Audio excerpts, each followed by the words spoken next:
Aujourd'hui, on va partager un thème ensemble. Le thème est intitulé Justifier, blanchi et restaurer. À quel moment un homme est justifié, à quel moment un homme est blanchi, à quel moment un homme est restauré. Pour rentrer dans ce thème, premièrement, on va parler un peu de l'utilité de la loi. Pourquoi Dieu a envoyé la loi? Car Jésus-Christ a dit dans Matthieu 5, 17, je ne suis pas venu abolir la loi, mais je suis venu l'accomplir. Et dans Galates 5, 14, l'Écriture nous dit, l'accomplissement de la loi est que tu aimerais ton prochain comme toi-même. Donc, Jésus-Christ a accompli la loi. C'est pourquoi dans ses enseignements, nous remarquons qu'il parle beaucoup de l'amour. Il dit, on joue ta joue gauche, donne ta joue droite. Mais quel était le rôle de la loi?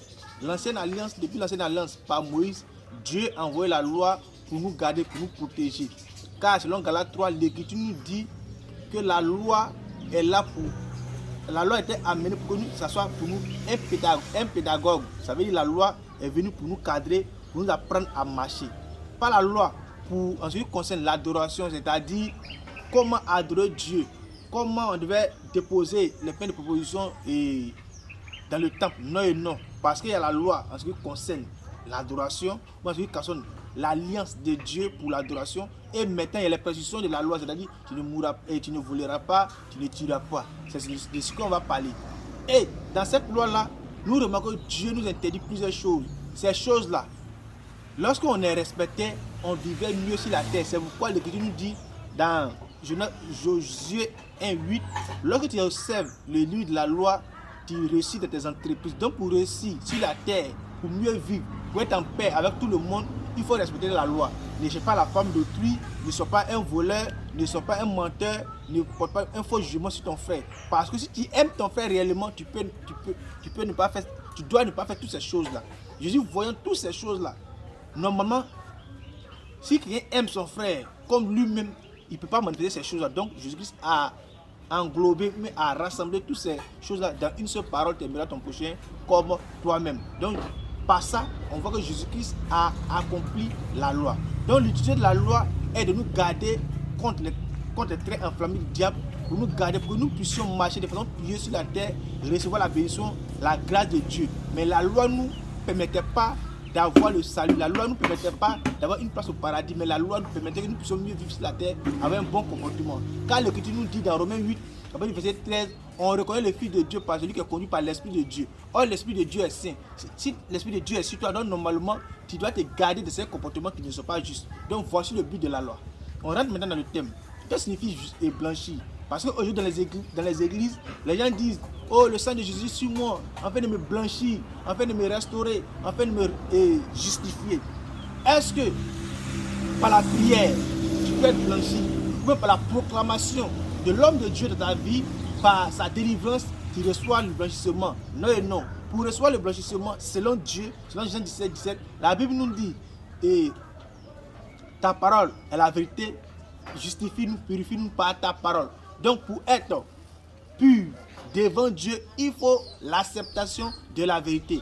Donc la première partie du blanchissement, la première partie pour que nous soyons blanchis en tant que fils de Dieu, nous devons accepter l'évangile du Seigneur Jésus-Christ qu'il a confié à ses apôtres.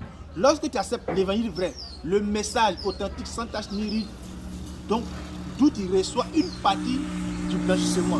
Mais comme l'Écriture nous le dit dans Actes, dans Jacques 1, 22, que nous ne bornez pas à écouter seulement, mais mettez en pratique. Donc, pour la seconde partie, même pour la totalité du blanchissement, il faut que toi, ayant attendu l'évangile, ayant reçu l'eau du baptême, tu dois commencer à mettre en pratique les enseignements, les prescriptions, les préceptes du Seigneur Jésus-Christ pour que tu puisses atteindre cela.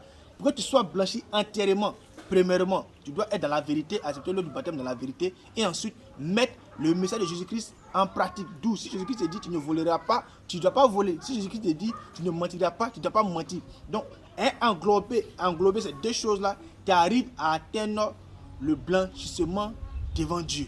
Donc, pour être blanchi, il faut être dans la vérité.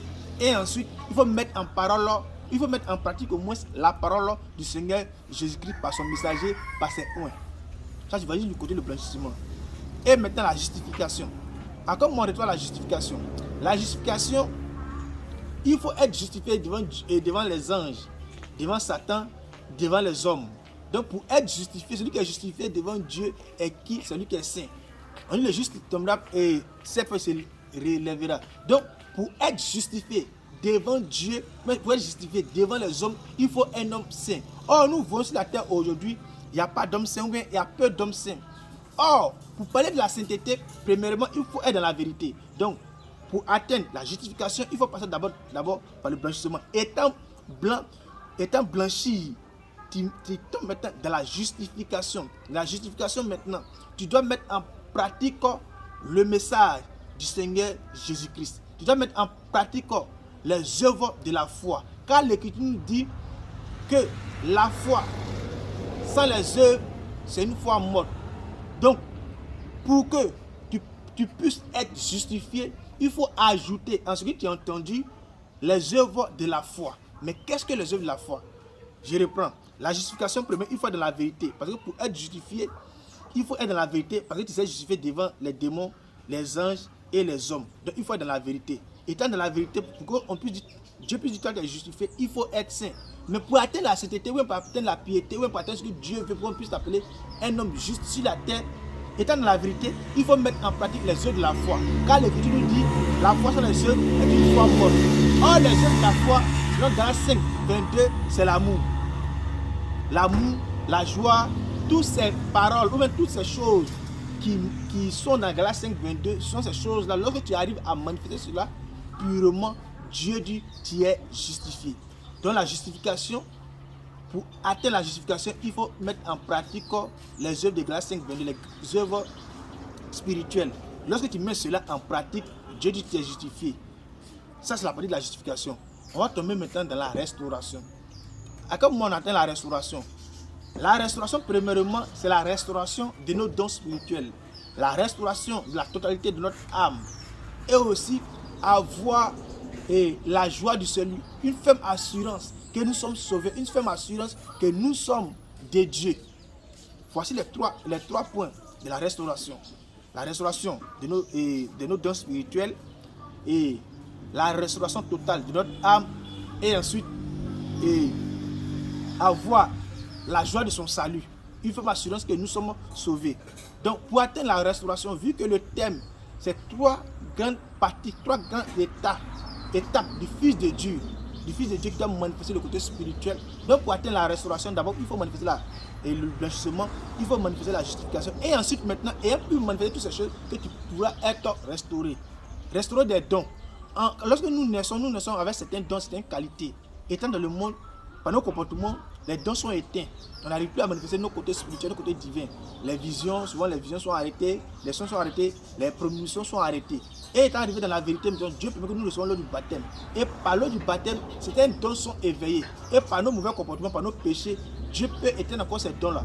Mais pour que ces dons soient éveillés, il faut manifester le blanchissement, la justification. Et ensuite, par la mise en pratique du message, par la prière, tu commences à éveiller maintenant Dieu. Restaure tes dons spirituels, tous tes dons spirituels. Et ensuite, il peut t'accorder certains dons spirituels pour accomplir 1 Corinthiens 12, verset 8.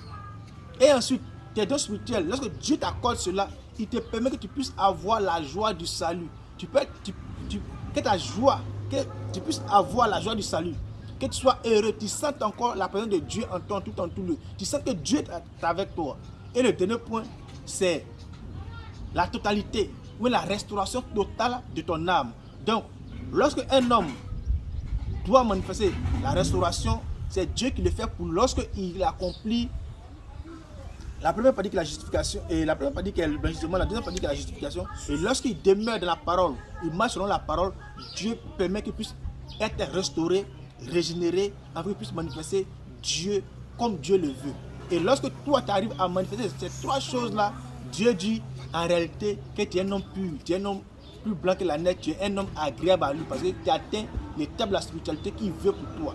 Parce que lorsque tu atteins la restauration, tu es un homme spirituel, tu as les caractéristiques, mais tu arrives à manifester le pouvoir extrême que Adam a manifesté. Tu arrives à manifester le pouvoir extrême que les prophètes ont manifesté, Élie a manifesté, parce que là maintenant, ce n'est plus toi qui vis, mais c'est Christ qui vit en toi. Soyez bénis, que le nom du puissant de Jésus-Christ soit avec vous. Shalom.